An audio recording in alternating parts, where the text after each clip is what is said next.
Hi friends, தமிழில் நம்ம use பண்ணுற நான் வரலாமா, நான் போகட்டுமா, நான் உதவி செய்யணுமா, நான் காசு கொடுக்கலாமா, நான் இப்போ பேசலாமா, இந்த சென்டென்ஸ்லாம் ஹிந்தியில் எப்படி சொல்கிறது, அதோட பேசிக் ஃபார்மேட் என்னன்னு பார்க்கலாம்.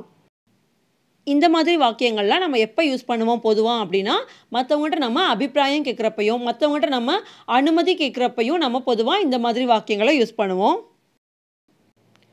இதோட ஃபார்மேட் பார்த்தீங்கன்னா சப்ஜெக்ட் மே அப்படின்னா நான் அப்படின்னு அர்த்தம். நம்ம வெர்போட ஊன் அப்படின்னு சேர்த்து எழுதணும். நான் வரலாமா, மே ஆவும் கியா, அப்படின்னா வருதல். இந்த ஃபார்மேட்டில் நம்ம ஊன் அப்படின்னு சேர்த்துக்கணும். மேனா நான், இது நம்ம கேள்வி மாதிரி கேட்குறனால சென்டென்ஸோட கியா சேர்த்துக்கணும். மே ஆவும் கியா, நான் வரலாமா. நான் உள்ளே வரலாமா, மே அந்தர் ஆவும் கியா, அந்தர் அப்படின்னா உள்ளே. நான் இப்போது செல்லலாமா, மே அப் ஜாவும் கியா, ஜா அப்படின்னா செல்லுதல், ஜாவும் அப்படின்னா செல்லலாமா, அப் அப்படின்னா இப்போது. மே அப் ஜாவும் கியா, நான் இப்போது செல்லலாமா. நான் உதவி செய்யணுமா, நான் உங்களுக்கு உதவி செய்யணுமா அப்படின்னு கேட்போம். அதுக்கு மே மதத் கரும் கியா, மே நான், மதத் அப்படின்னா உதவி, கர் அப்படின்னா செய்யுதல். இந்த ஃபார்மேட்டில் ஊன் சேர்த்து கரூன் அப்படின்னு சொல்லணும்.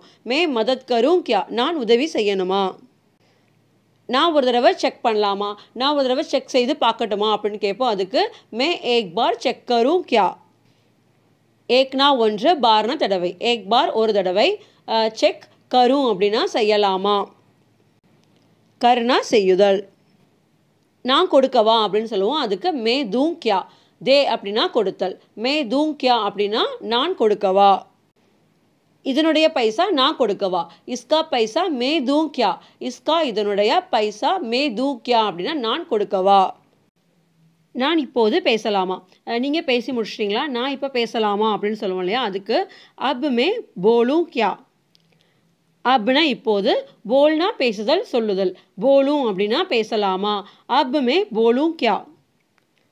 நான் எந்த ட்ரெஸ்ஸை போட்டுக்கிறது, ரெண்டு ட்ரெஸ்ஸில் எந்த ட்ரெஸ் போட்டுக்கிறது நமக்கு ஒரு கன்ஃபியூஷனாக இருக்கும். அப்போ நம்ம கேட்போம் இந்த ரெண்டு ட்ரெஸ்ஸில் நான் எந்த ட்ரெஸ்ஸை போட்டுக்கிறது அப்படின்னு. அதுக்கு மே கோன்சா ட்ரெஸ் பெஹனும். பெஹன் அப்படின்னா அணிந்து கொள்வது, கோன்சா ட்ரெஸ் அப்படின்னா எந்த ட்ரெஸ்ஸு. மே கோன்சா ட்ரெஸ் பெஹனும். சாப்பிட்றதுக்கு நான் என்ன கொண்டு வரணும், மே கானே கே லியே கியா லாவும். லானா கொண்டு வருதல், கானே கே லியே அப்படின்னா சாப்பிடுவதற்கு, கியானா என்ன, மே கானே கே லியே கியா லாவும். நான் அவரிடம் கேட்கவா, மே உன்சே பூச்சும் கியா. பூச் அப்படின்னா கேட்பது, பூச்சும் அப்படின்னா நான் கேட்கவா. மே உன்சே பூச்சும் கியா, உன்சே அப்படின்னா அவரிடம். நான் அவரிடம் கேட்டுட்டு சொல்லவா, மே உன்சே பூச்கர் பத்தாவும் கியா. பத்தானா சொல்லுதல், பத்தாவும் அப்படின்னா நான் சொல்லவா. பூச்னா கேட்பது, பூச்கர் அப்படின்னா கேட்டுட்டு. மே உன்சே நான் அவரிடம், பூச்கர் நான் அவரிடம் கேட்டுட்டு, பத்தாவும் அப்படின்னா சொல்லவா. நீ சொல்கிறத நான் ஏன் கேட்கணும், நீ சொல்கிறத நான் ஏன் ஒத்துக்கணும் அப்படின்னு சொல்லுவோம். அதுக்கு தும்ஹாரி பாத் மே கியோ மானும்.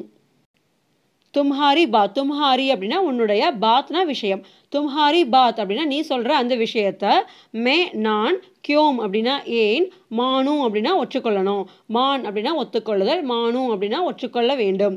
தும்ஹாரி பாத் மே கியோம் மானும். நான் போய் பார்க்கவா, மே ஜாக்கே தேக்கும் கியா. தேக் அப்படின்னா பார்த்தல், தேக்கும் அப்படின்னா நான் பார்க்கவா. ஜானா செல்லுதல், ஜாக்கே அப்படின்னா சென்று விட்டு. மே ஜாக்கே தேக்கும் கியா, நான் போய் பார்க்கலாமா. கொஷின் மாதிரி கேட்குறப்போ நம்ம கியா சேர்த்துக்கணும். நம்ம லாஸ்ட்டாக பார்க்க போகிற சென்டென்ஸ் நான் இங்கே உட்காரலாமா, நான் இங்கே உட்காரலாமா. இந்த சென்டென்ஸை ஹிந்தியில் எப்படி சொல்கிறது அப்படின்னு மறக்காமல் கமெண்ட் பண்ணுங்கள். உட்காருதல் அப்படின்னு சொல்கிறதுக்கு வினை சொல் பைட்.